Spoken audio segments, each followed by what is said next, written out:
رسول اللہ صلی اللہ علیہ وسلم نے فرمایا، جب ماہ رمضان کی پہلی رات آتی ہے تو شیطان اور سرکش جن جکڑ دیے جاتے ہیں، جہنم کے دروازے بند کر دیے جاتے ہیں، ان میں سے کوئی بھی دروازہ کھولا نہیں جاتا، اور جنت کے دروازے کھول دیے جاتے ہیں، ان میں سے کوئی بھی دروازہ بند نہیں کیا جاتا۔ پکارنے والا پکارتا ہے، خیر کے طلبگار آگے بڑھ اور شر کے طلبگار رک جا۔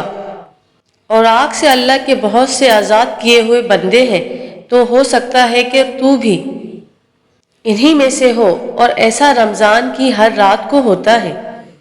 رسول اللہ صلی اللہ علیہ وسلم نے فرمایا، رمضان سے 1 یا 2 دن پہلے رمضان کے استقبال میں روزے نہ رکھو، سوائے اس کے کہ آدمی اس دن روزہ رکھتا آ رہا ہو تو اسے رکھے۔ نبی اکرم صلی اللہ علیہ وسلم نے فرمایا، جب تم میں سے کوئی افطار کرے، چاہیے کہ کھجور سے افطار کرے، کیونکہ اس میں برکت ہے، اور جیسے کھجور میسر نہ ہو تو وہ پانی سے افطار کرے، کیونکہ یہ پاکیزہ چیز ہے۔ نبی اکرم صلی اللہ علیہ وسلم مغرب پڑھنے سے پہلے چند تر کھجوروں سے افطار کرتے تھے، اور اگر تر کھجوریں نہ ہوتی تو چند خشک کھجوروں سے، اور اگر خشک کھجوریں بھی نہ میسر ہوتی تو پانی کی چند گھونٹ پی لیتے۔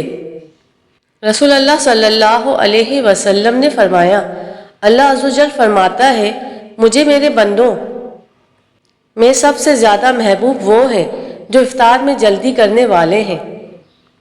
رسول اللہ صلی اللہ علیہ وسلم نے فرمایا، لوگ برابر خیر میں رہیں گے جب تک کہ وہ افطار میں جلدی کریں گے۔ ایک اعرابی نے نبی کریم صلی اللہ علیہ وسلم کے پاس آ کر کہا، میں نے چاند دیکھا ہے۔ آپ نے فرمایا، کیا تم گواہی دیتے ہو کہ اللہ کے سوا کوئی معبود برحق نہیں، اور کیا گواہی دیتے ہو کہ محمد اللہ کے رسول ہے؟ اس نے کہا، ہاں دیتا ہوں۔ آپ نے فرمایا، بلال، لوگوں میں اعلان کر دو کہ وہ کل روزہ رکھے۔